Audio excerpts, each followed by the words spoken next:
I cooked with the famous chef Graham Kerr in the afternoon.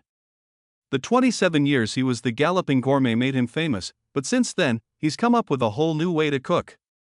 The Galloping Gourmet used to be the most well-paid cook on TV.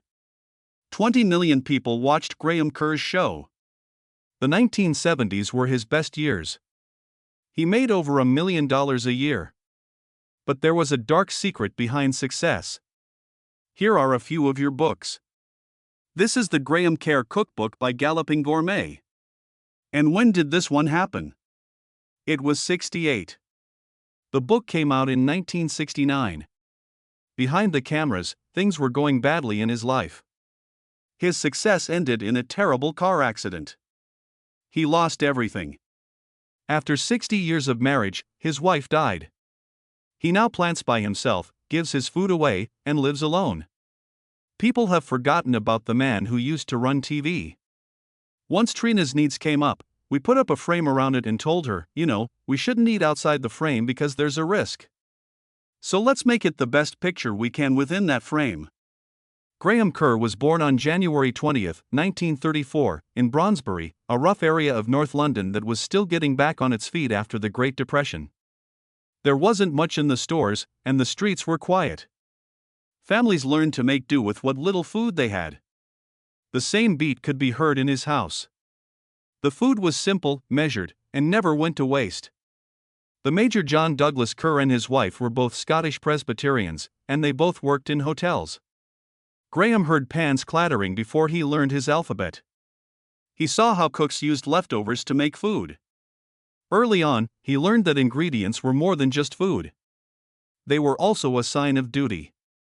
He later joked that his family was so careful with their meals that if a pea rolled off the plate, they would probably call the police to find out what happened. People in his family ran houses in East Grinstead and later St. Leonards-on-Sea, as well as the Dorset Arms and the Alexandra Hotel. Turned into the background of his life. He looked around their kitchens like other kids look around parks. His mother checked off things on her list, gave orders, and made sure that no plate left the kitchen late as she went about her daily business. She wasn't strict with her rules. It was clear and steady. Graham also learned how important music was in the kitchen. He saw how warmth and hospitality made people feel. They came in tired and left smiling. He learned that food was more than just a way to stay alive. It was skill. It was a service. It was a show. They stuck with him and helped him become the artist he was when everyone knew him as the Galloping Gourmet. He was only 6 years old when he got interested in the family kitchen. He tried to make puff pastry while standing on a wooden box. It turned out to be a disaster. The cake was ugly and didn't taste good. He failed, but that didn't stop him. A hotel cook told him he didn't have pastry hands. It made him feel something. He didn't give up. He watched, tried things, failed again, and then moved on to learn anything else he could. Years later, he would laugh about that first cake that fell apart and say it taught him that mistakes were not the end of the world. They were the start.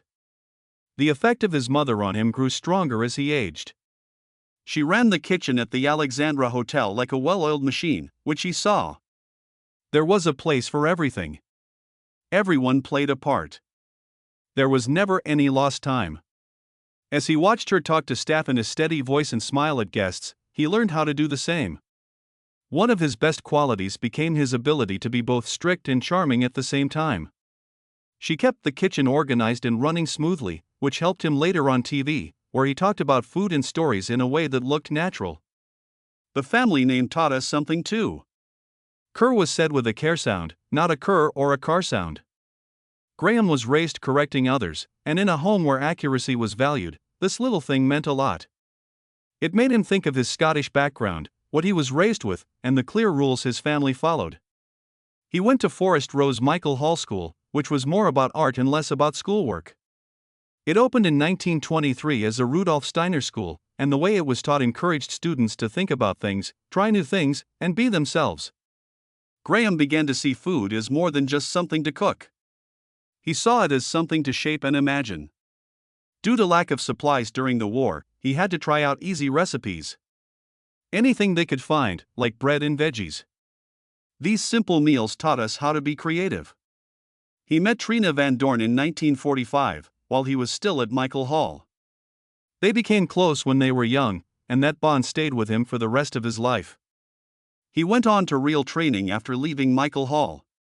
He began going to Brighton and South Devon Technical College when he was 14 years old, in the late 1940s. As Britain was still getting back on its feet after the war, food supplies were limited. But the college was more about learning useful skills. In a time when butter was scarce, students learned classic French methods like reducing sauces and clarifying butter. It was hard to make everything fit because the kitchens were small and the tools were simple. Graham learned that taste can come from almost nothing, which is why his TV recipes seemed magical to people all over the world. After that, he worked as a teenager in the kitchens of the hotels his parents owned. He started working as a junior manager at the Roebuck Hotel in East Sussex when he was 15.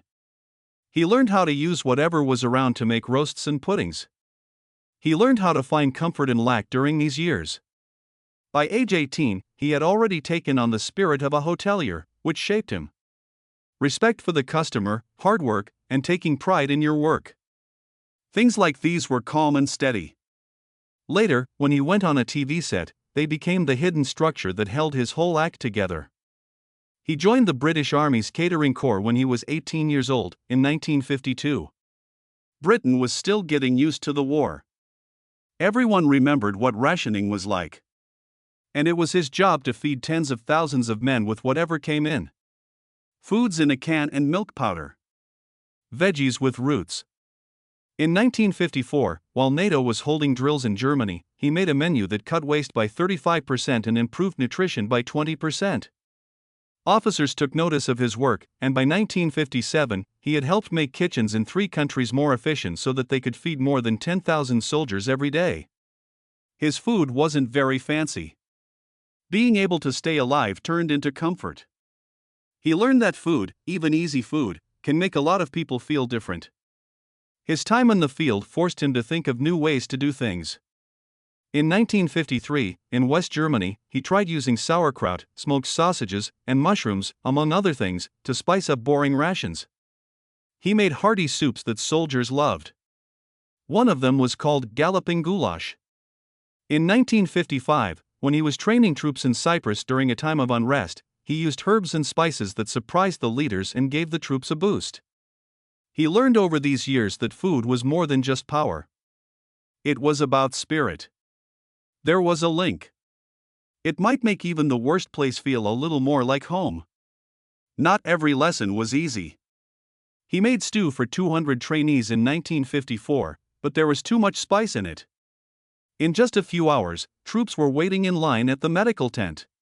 He was told by his boss that cooking for the army meant feeding men, not punishing them.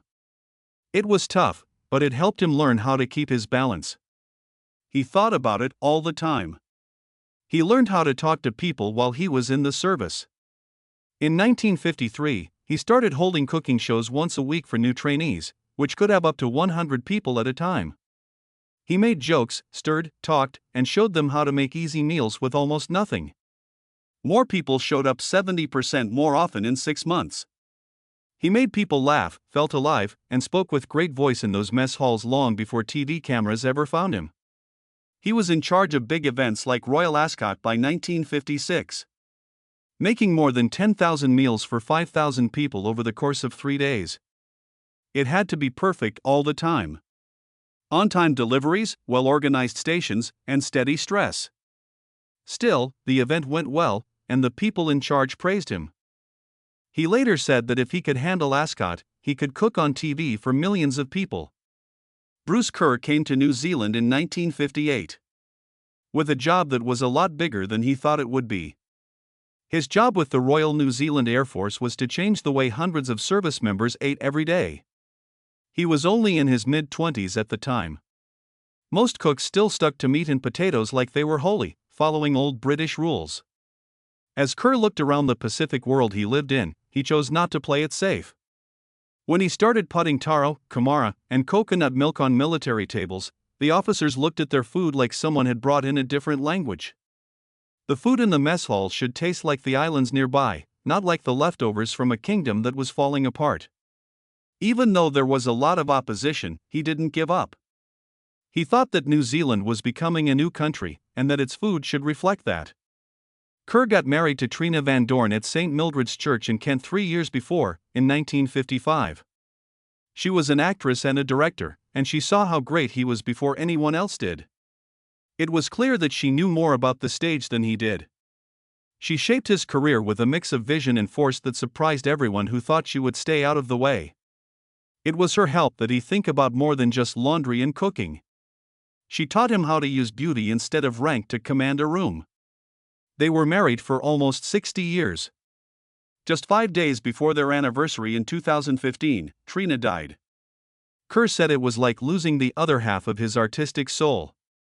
In his first few months in the Air Force, things changed in ways that even his own team didn't expect. Officer meals had to have wine pairings, which he insisted on. And didn't treat the meals like strict military drills, but like small parties. It felt almost rebellious to serve wine with every meal. Some officers said the military shouldn't look like a dinner club, but Kerr thought food should be enjoyed, not put up with. He kept doing it even when he was on TV, until drinking wine became part of his act and everyone knew him as the running gourmet. In 1959, Kerr quit the police force and went to work in hotels. All of a sudden, he wasn't limited by the rules of military kitchens and could try tastes he had only thought of before. He started cooking lamb slowly with herbs from New Zealand, such as horopito and kawakawa. The food he made tasted both wild and familiar.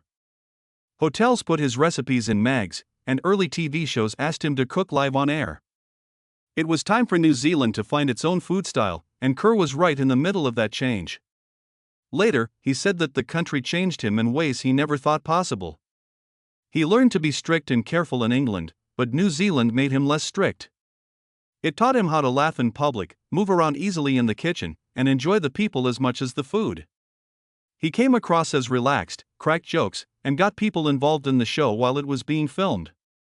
With each show he shot, his personality started to change in real time. It was a short show called Eggs with Flight Lieutenant Kerr in 1959 that got him his big break on TV. He wore his Air Force outfit to the set and showed people how to poach eggs in a way that no one had seen before. Even though it was only 15 minutes long, about 200,000 people watched it. A very large number for a country with so few people. He became New Zealand's first famous chef overnight.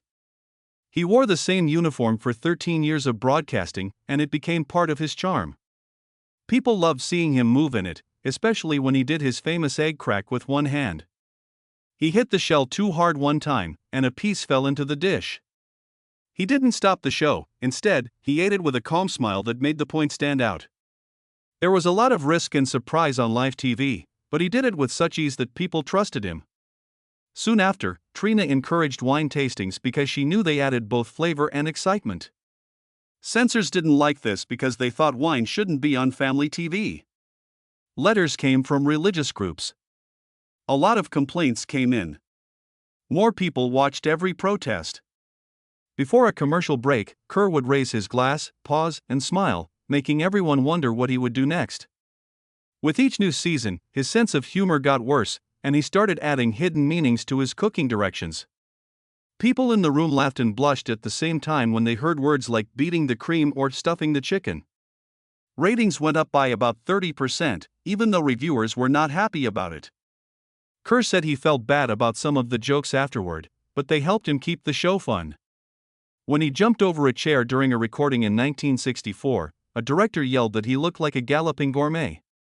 This is how his character, the Galloping Gourmet, came to be. The name fit him right away. It showed how excited he was about cooking and how much energy he brought to every kitchen. By 1968, the show was shown in many countries, making him famous all over the world. The best thing about the show was how much he cooked live in front of the crowd. He liked to put clarified butter on beef Wellington and use half a stick of butter when a recipe only called for a little. If butter was going to be used, he thought it should be used without fear. His meals were very big. His jokes were risky, and he never cared if they were right. He laughed and moved on if something didn't work.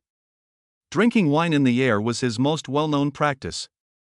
It looked like he drank a whole bottle sometimes, but most of it was just for show.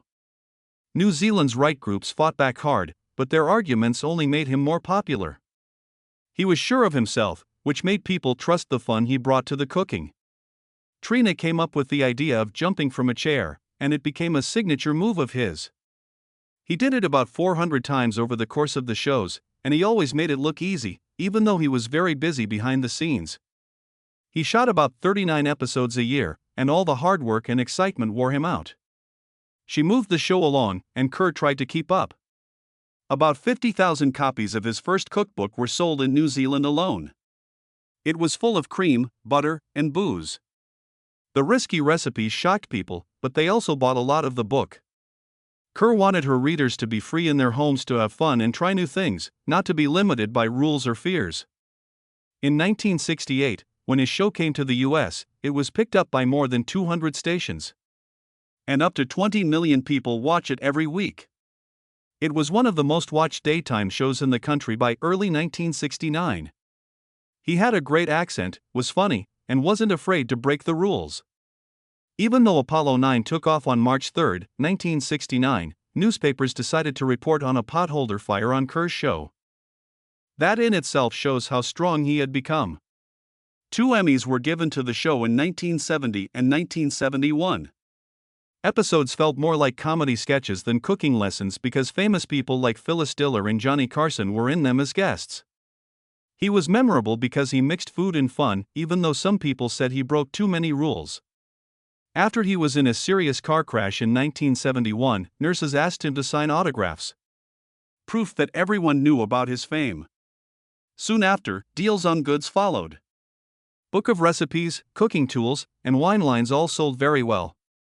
Some wine bottles from the late 1960s are now highly sought after by collectors. His jokes about rising dough and other jokes with 2 meanings kept people laughing and helped shape modern food entertainment. Behind the scenes, things moved very quickly. They sometimes shot up to 30 episodes a week at the studio in Ottawa. Kerr smoked to stay awake between takes while Trina worked hard at editing. The crew had to work long days to keep up, and Kerr often lost her energy as soon as the cameras stopped rolling. The stress and pain from the accident in 1971 made it harder to keep going. There was no more show after 1972 because the pace was too fast. Kerr made about $1 million a year when things were really good. There were Hollywood stars at his parties, and the tables were full of rich, buttery foods. He was soon called the Liberace of the food world by people who didn't like him because they said he didn't value food. He became a sign of a golden age of TV where fun was just as important as food, even though he was criticized. The 1960s and 1970s were big years for Graham Kerr. He became famous with a big smile, a lot of energy, and a style that made people either love him or hate him. A food reviewer named Michael Field once laughed at his loud and flashy suits and called him the Liberace of the food world. He was then written about by James Beard in 1970, who called him a clown who didn't care about food. The attack caused a media frenzy that lasted for months. Kerr fought back with all his might, saying that he was an entertainer and not a real cook. Every hit was written about in newspapers and magazines, and the excitement made more people want to watch his show. People saw him cook with a smile on his face, jump over chairs, and swing pots around like props. Some people thought he was very smart. Some people thought he was crazy. They were all watching no matter what. There was something personal behind all that energy. There were times when Kerr talked about wine and clarified butter as if they were magic potions that could make people better. He put on a show of being fit and disciplined while telling people to enjoy these rich tastes. Behind the cameras, though, the constant shooting and tasting made him gain weight. Until he was almost 200 pounds. He tried very hard to hide how embarrassed he felt about it. On screen, he would joke about overindulging, but behind closed doors, he was fighting the effects of it. People were shocked to learn how different his real life was from the perfect TV image when he talked about his problems in interviews and books. People were also glued to the screen because of how funny he was. Kerr liked funny jokes and jokes with more than one message, but he went too far sometimes. He made a joke one day about making the bird fat, but many people heard something else. A lot of complaints came in from conservative places. There were events with suggestive lines that led the Federal Communications Commission to send him a formal warning for indecency in 1971. Kerr didn't think much of it, calling it harmless fun. They were being too serious, they said. Strangely, the warning made people want to watch him more because they were interested in what he would say next. Still, some TV stations said they might not air the show. He was fun to be around, which made him memorable, but it also kept him on the edge. The less attention Kerr got, the messier her life got. He came up with new ideas late at night, often with a drink in his hand and friends around him who love how crazy his kitchen is.